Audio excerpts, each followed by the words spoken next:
வணக்கம்ங்க. இன்றைக்கி நம்ம காப்பியாஸ் வில்லேஜ் கிச்சன் சேனலில் நாம் பார்க்க போகிறது சாம்பார் பொடி ரெசிபி தான். அதுவும் நம்ம கடையில் வாங்குகிறோம் இல்லையா சாம்பார் பொடி, அதே போல் நிறம், சுவை, அதோடைய மனம் மாறாமல் எப்படி நம்ம வீட்டிலேயே செய்யலாம் அப்படின்றத தான் பார்க்க போகிறோம். இது நீங்கள் அப்படியே பயன்படுத்தினீங்கன்னா கல்யாண வீட்டு சாம்பார் பொடியோடைய அந்த மனம் உங்களுக்கு கிடைக்கும். அதனால் கண்டிப்பாக இதோடைய அளவு முறைகளை மிகச்சரியாக பார்த்து அது நடுவில் சொல்லக்கூடிய சின்ன சின்ன டிப்ஸையும் ஃபாலோ பண்ணிங்கன்னா கண்டிப்பாக இதே போல் சாம்பார் பொடி நீங்களும் வீட்டிலேயே மிக்சி ஜாரில் அரைச்சிடலாம். மேலும் நம்ம காப்பியாஸ் வில்லேஜ் கிச்சன் சேனலில் நம்ம வீடியோ பார்த்து சில பொருள்கள்லாம் செய்ய முடியாத முதியோர்களுக்கு இந்த முடக்கத்தான், பிரண்டை, முருங்கைக்கீரை, ஆவாரம்பூ, இது போல் சுண்டைக்காய் வத்தல், இந்த மூலிகைகள் சம்மந்தப்பட்ட இட்லி பொடி ரெசிபி, சாதப்பொடிகள், சூப் மிக்ஸ், மேலும் ஹெல்த் மிக்ஸ், இந்த மூட்டு வலியால் அவஸ்தைப்படக்கூடிய அனைவருக்குமே இந்த பிரண்டை, முடக்கத்தான், மூட்டு வலி எண்ணெய் இது போல் செய்து தரோம். ஆர்டர் வேணுன்றவங்க இந்த வாட்ஸ்அப் எண்ணுக்கு காண்டாக்ட் பண்ணுங்கள். Hello viewers, welcome to காப்பியாஸ் village kitchen. இப்போ நாம் அளவுகளோடு நம்ம மிளகாய் தனியாக எடுத்துக்கலாங்க. இது ஏன்னா மிளகாய் தனியாக நமக்கு அளவு தான் ரொம்ப முக்கியம். இதை கப்லெல்லாம் மெஷர் பண்ணால் சரியாக இருக்காது. நான் 80 கிராம் அளவுக்கு வரமிளகாய் எடுத்துக்கிறேன். நல்ல தரமான மிளகாயாக பார்த்து எடுத்துக்கோங்க. 20 கிராம் அளவுக்கு காஷ்மீரி மிளகாய் எடுத்துக்கிறேன். அந்த கலர் நமக்கு நல்லா கிடைக்கும்.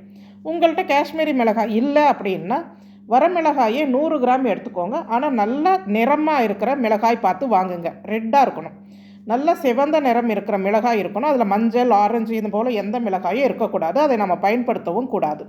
மிளகாய் 100 கிராம்னா அதே போல் 100 கிராம் தனியாக எடுத்துக்கோங்க. வரமல்லி அதுவுமே நான் சரிசமமாக எடுக்கிறேன். ஏன்னா இந்த மிளகாய் ஆந்திரா மிளகாய் மாதிரி ரொம்ப காரெல்லாம் இருக்காதுங்க. இதோடைய காரம் மீடியமாக தான் இருக்கும். அதனால் நான் சரிசமமாக எடுத்துருக்கிறேன். அதுவும் 20 கிராம் காஷ்மீரி மிளகாய் எடுத்துருக்கிறேன். அதில் காரம் இருக்காது. அதனால் நீங்கள் உங்களுடைய மிளகாயோடைய காரம் பொறுத்து நீங்கள் மிளகாயை கூடுதலாக குறைச்சலோ எடுத்துக்கலாம். இப்போ வெயில் நல்லா இருக்கிறவங்க தாராளமாக வெயிலில் காய வைக்கலாம். இல்லை எனக்கு வெயிலில் வைக்க வசதி இல்லைன்றவங்க இந்த மிளகாயை எடுத்து வானலியில் ட்ரை ரோஸ்ட்டு ஃபுல் ஃப்ளேம் குறைச்சிருங்க. அதாவது லோ ஃப்ளேமில் வச்சு கிட்டத்தட்ட ஒரு 7-8 நிமிஷமாவது இந்த மிளகாயை வறுக்கணும். அதாவது அதை கிளறி விட்டு அதோடைய நிறம் மாறக்கூடாது, கரிஞ்சும் போகக்கூடாது. நீங்கள் எடுத்து மிளகாவை ஆறின ஒன்று உடைச்சிங்கன்னா நல்லா அது மொறுன்னு உடையணும். அந்த பக்குவம் வரைக்கும் வறுத்து எடுக்கணும். இல்லை வெயிலில் வைக்க முடியுன்றவங்க கொஞ்சம் நல்லா ஒரு 2 நிமிஷத்துக்கு சூடு பண்ணி எடுத்துட்டிங்கன்னா போதும். நான் சூடு பண்ணி தான் எடுத்துருக்கிறேன். இப்போ அதே வானலியில் 100 கிராம் தனியாவை சேர்த்து இதையுமே நம்ம வறுத்துடலாம். தனியா ஏற்கனவே நல்லா காஞ்சி தாங்க இருக்குது எனக்கு. அதனால் நான் இதை ஒரு நிமிஷம் போல் நல்லா வறுத்து எடுத்துக்கிறேன். நம்ம கையில் எடுத்து நசுக்கினாலே பொறன்னு இது போல் உடையணும். அந்த மாதிரி இருக்கணும் தனியா. அந்த அளவுக்கு வறுத்து எடுத்துக்கோங்க. நிறம் மாறக்கூடாது, ரொம்ப வாசனையும் வந்துடக்கூடாது.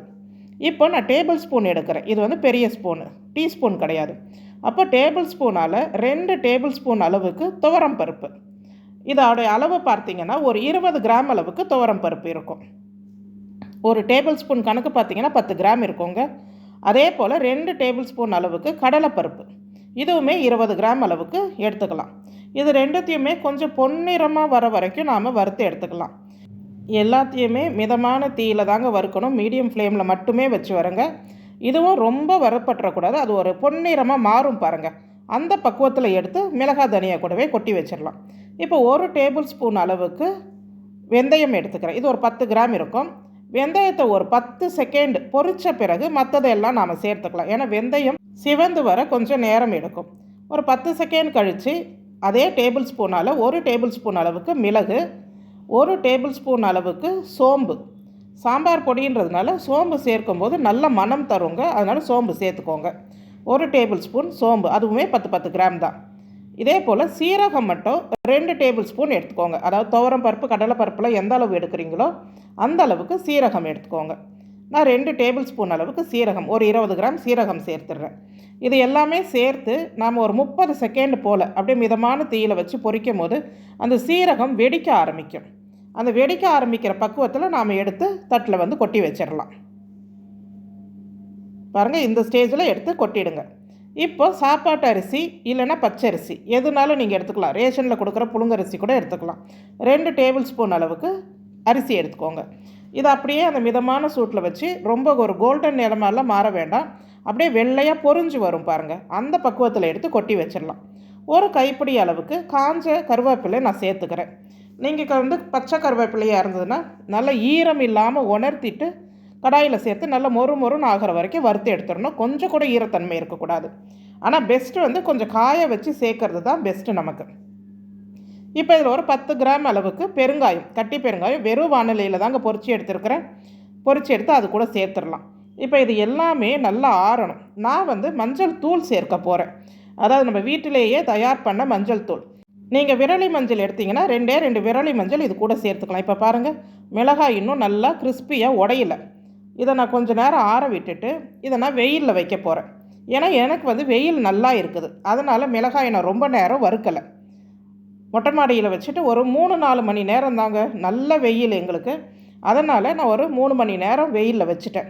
இது போல் வச்சு எடுக்கும் போது நீண்ட நாளைக்கு நம்மளுடைய சாம்பார் பொடி பூச்சி பிடிக்காமல் அதே அந்த நிறம் மனம் எல்லாமே சேர்ந்து ரொம்ப நல்லா இருக்கும்.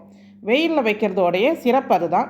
அப்படி வெயிலில் வைக்க முடியாதவங்க மிளகாயை மட்டும் பக்குவமாக நல்லா வந்து வறுத்துக்கோங்க. இந்த அளவுக்கு மிளகாய் பாருங்கள், எடுத்து அப்படி உடைச்சாலே உடையணும். இந்த அளவுக்கு கிறிஸ்பியாக இருக்கணும்.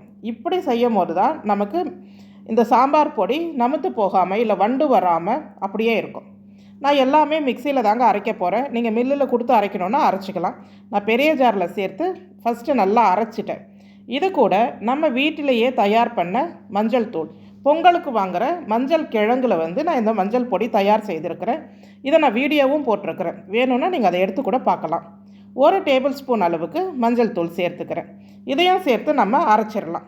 இப்போ இந்த பெரிய ஜார்லேயே நான் அரைக்கும் போது ரொம்ப நைஸாக எனக்கு பொடி வராது, கொஞ்சம் குறப்பு இருக்கும். அதனால் மறுபடியும் நான் சின்ன ஜாரில் போட்டு கொஞ்சம் கொஞ்சமாக நல்லா நைஸாக பொடி பண்ணி எடுத்துட்டேன். ஏன்னா நமக்கு சாம்பார் பொடின்றதுனால ஓரளவுக்கு நல்லா நைஸாக இருக்கணும். ரொம்ப லைட்டாக குறப்பு இருந்தால் பிரச்சனை கிடையாது.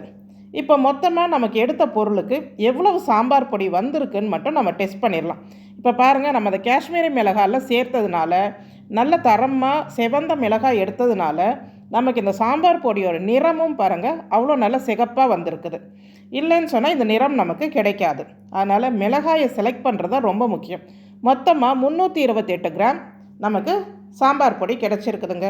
கிட்டத்தட்ட நீங்கள் இதை வந்து வெறும் சாம்பாருக்கு பயன்படுத்த போகிறீங்கன்னா ஒரு 6 மாதம் வரைக்கும் வச்சு பயன்படுத்தலாம். இல்லை எல்லா குழம்புக்கும் நீங்கள் பயன்படுத்த போகிறீங்க, சாதாரணமாக மற்ற குழம்பு வகைகளுக்கும் நான் இதை சேர்க்க போகிறேன்னா தாராளமாக 2 மாதத்துக்கு வச்சு பயன்படுத்தலாம். சுத்தமாக காய்ந்த ஏர்டைட் கண்டெய்னர், கண்ணாடி பாட்டில் சிறந்தது எப்போவுமே மசாலா பொடிக்கு.